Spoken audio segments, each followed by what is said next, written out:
Go away, you useless wife who can't even do chores.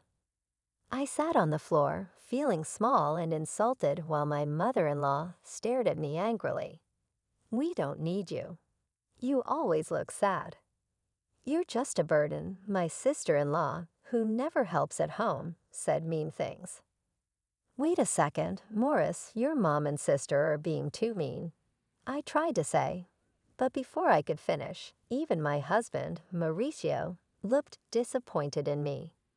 My mom and sister are right. I don't need a wife who can't do chores and work. I have a young girl who helps part-time and is much better. Pack your things and leave, Mauricio said firmly. All three of them kept saying hurtful things, calling me a bad wife. I clenched my fists, feeling angry. After using me all this time, how could they be so mean? Just you wait. I'll make sure you all get what's coming to you. I thought, but I looked at the three of them and said, without changing my expression, fine, I'll leave. The family that's been putting everything on me will see what happens next. My name is Eleanor. I'm 32 and a working wife.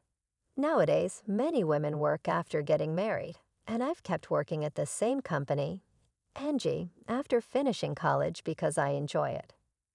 One morning, while I was getting ready for work, Mauricio asked me, "Hey, Eleanor, can you handle this?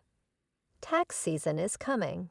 And he handed me a bunch of receipts and invoices. You should handle the shop's accounting. Mauricio avoided eye contact. You know I'm better at it, so please. I married Mauricio 5 years ago. He used to work at a restaurant where I'd sometimes go. After a few dates, we decided to get married. Now Mauricio has his own cafe, but he leaves all the boring tasks, like buying things and accounting, to me. As I headed out the door, my mother-in-law said, "Eleanor, I want Chinese food tonight. Can you get the ingredients?" "No, you can do it when you get back. Also, Vivian and the kids are coming this weekend. Make sure you cook something they'll like." I reluctantly replied before leaving the house. When we got married, I wanted to live just with Mauricio, but he said we should live with his mom because he was worried about her being alone. So we moved into his big family house. My mother-in-law isn't good at cleaning, and the place was a mess when we moved in. She gets money from her pension, but spends most of it eating out because she doesn't like cooking. Mauricio always says that housework is a woman's job, so even though I work too, I have to do all the chores for everyone in the family. On top of that, my sister-in-law, Vivian, who moved out after getting married, often comes back home with her kids. When she's here, I have even more work to do. This morning, when I heard she's coming back this weekend, I thought, oh no, not again. And then the dreaded weekend came. I'd love to relax on my days off from work, but instead, I have to take care of Vivian's kids and cook while rushing around. Vivian drops a big news on me. "Eleanor, by the way, I'm getting divorced and moving back here with the kids next month, just so you know." What? Are you serious? Is there a problem with that? No, that must be hard for you. When are you moving back? As soon as I can. At first, I'm surprised, but then I think it might be good because Vivian used to be a housewife, so she might help with the chores. That would make my life easier. Even though we're not very close, I hope for less work and go on with my days. But then I quickly realized I was wrong. Vivian, just like her mom, doesn't do anything.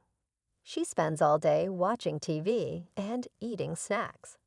She doesn't work or help around the house. Her laziness with chores was one of the reasons for her divorce. Now I have to do all the chores, even making meals for fussy kids and getting them ready for school. As time goes on, my job gets busier with a new project needing more hours and early mornings. The house gets messier and messier. Coming home to a messy house is really disappointing, but everyone keeps asking, "When's dinner?" or saying, "You're so slow." To make things worse, Vivian and my mother-in-law start making rude comments. Eleanor, the laundry is piling up. Just because you work doesn't mean you can be lazy. But I'm busy too. When I try to explain, Vivian interrupts, talking back to your mother-in-law. You're so brave, Eleanor. And you've been buying all the meals. That's not good for the kids. If you're home, can't you help a little? What are you saying? Mauricio owns a business. You don't have to work. You're just selfish. Be a perfect wife. I couldn't believe it, and they acted like it was normal. That night, I was so mad I could burst, so I talked to Mauricio. I'm busy with work, and neither your mom nor your sister is helping with the chores. Are you saying bad things about my mom and sister, Eleanor? Mauricio looked at me angrily, surprised. No, that's not it, but I can't do all the chores alone. Could you help me a bit? I'm busy with my business. You might not get it because you have an easy job in an office, but running a business is tough. And isn't housework a wife's job? Don't expect me to help. Are you serious? Mauricio just goes to sleep, leaving me upset. But then I get an idea. I think of something good. I quickly grab my phone and order some things online before going to bed. A few days later, a bunch of new gadgets arrive. A machine that washes and dries clothes, a robot that cleans, and kitchen tools that cook by themselves. If no one's going to help me, I'll use these gadgets to make my chores easier, I think. While the delivery guys bring in the new washer, my mother-in-law and sister-in-law arrive. You bought a new washer without asking. The old one still works. But it's old, and this will make laundry faster and easier, I argue. What's all this? What's all this? A cleaning robot and cooking gadgets. Eleanor, come here. They called me to the living room where they were sitting on the sofa, and I was told to sit on the floor. Mauricio was there too, sitting with his mom, looking pleased. What's happening? I asked. My mother-in-law yelled, What do you mean? What's happening? You spent all this money on lazy gadgets with the household money. What were you thinking? I thought it would help with chores, I replied. It's not about helping. People these days rely too much on machines, my sister-in-law added. Exactly, Eleanor. And those are fancy items. The ones we have still work. You're just wasting money because Mauricio owns a business. She stared at me, and Mauricio agreed. But you're just making things easier for yourself. Can't you even do chores properly? I wanted to reply, look who's talking, but I stayed quiet.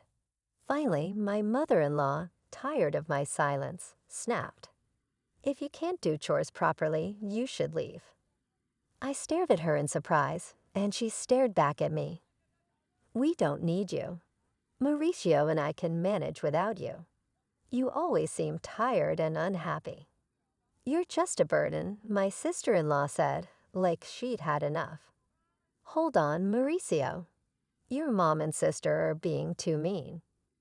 When I looked to Mauricio for support, he looked down at me and said, They're right. I don't need a wife who can't handle chores. I looked at Mauricio in shock, but he just smirked. I'm a business owner, and I can spend my money however I want. I don't need a wife who spends it to make her life easier. Why would you say that? And I've been getting along with a young part-time helper. She's pretty, unlike you. Pack your things and go. Shocked by Mauricio's words, all three started criticizing me, saying I was a bad wife. I clenched my fists in anger. After using me for so long, they said this to me. Just you wait. I'll make you sorry, I thought, but I stayed calm and said, Okay, I'll go.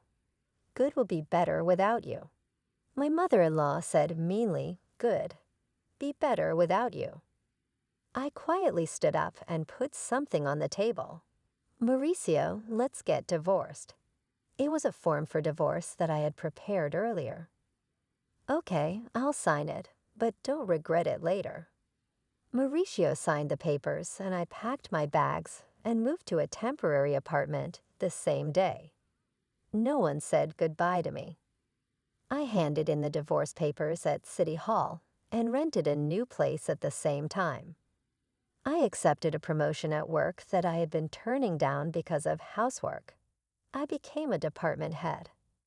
I was able to move forward in my career, which I had almost given up on, and I focused more and more on my job, happy that nobody was there to hold me back. I felt relieved. About a week after leaving, my ex-mother-in-law started calling, but I was busy and didn't want to talk to someone who had called me worthless. I kept ignoring her calls. A year later, on a day when I wasn't working, she called again, thinking it was time to sort things out. I answered, "Hello." "Ah, Eleanor, why did you ignore me?" "You finally picked up."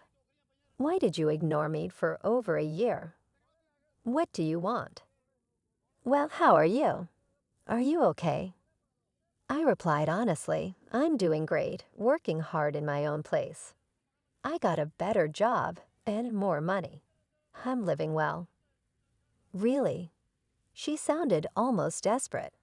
"Would you think about coming back?" I was surprised. "Why now?" "We're having problems. We're running out of money." I couldn't help but smile as I said, "Oh, Mauricio's cafe isn't even making $1,000 in profit." "Huh, and neither you nor your daughter are working." "So that makes sense, Eleanor. You knew." Yes, I knew Mauricio's cafe was only making about $800 a month in profit. I handled the money, so of course I knew.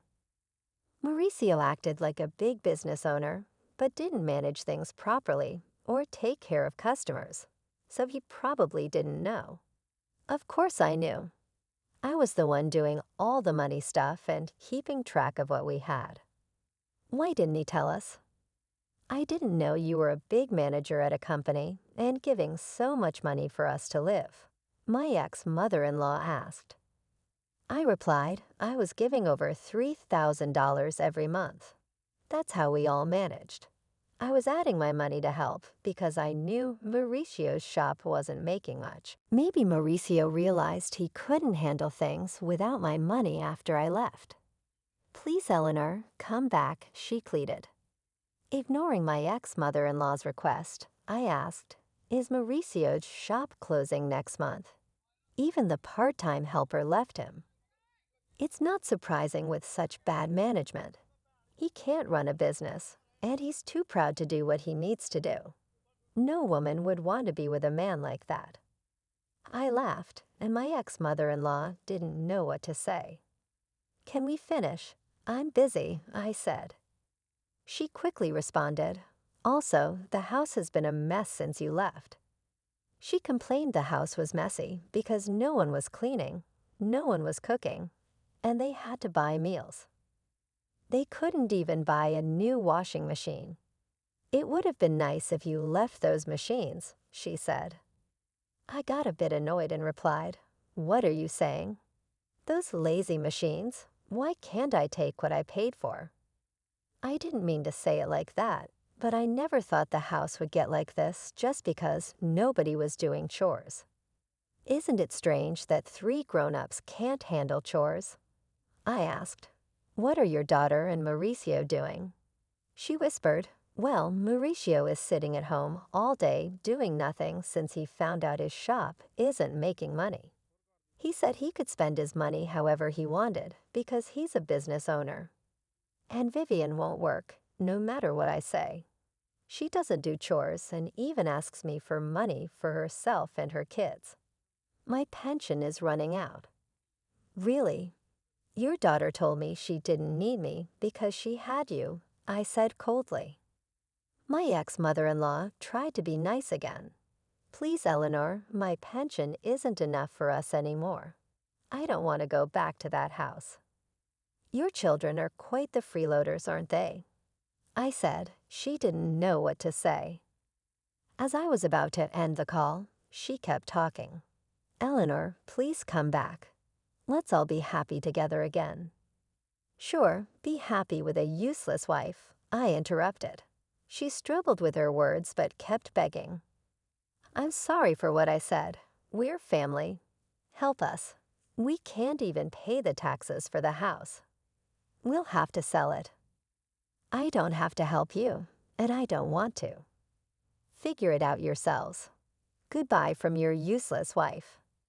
I hung up and blocked her number, ignoring her cries. 3 months later, sipping my coffee in my tidy apartment, I chuckled. I happened to walk past Mauricio's cafe, and it was closed. Even their house was sold. According to a neighbor I met, they sold the house and moved to a small apartment nearby. They caused trouble in the neighborhood, always fighting and making a mess. People complained a lot. They could have worked hard and taken care of their home, but they didn't. It wasn't surprising. I looked at their old house and walked away. Since then, I've focused on my work. Recently, a nice colleague told me he liked me, saying, I love how you work so hard. Let's date and maybe get married. I think my next marriage isn't far off, and this time I'm excited to find happiness.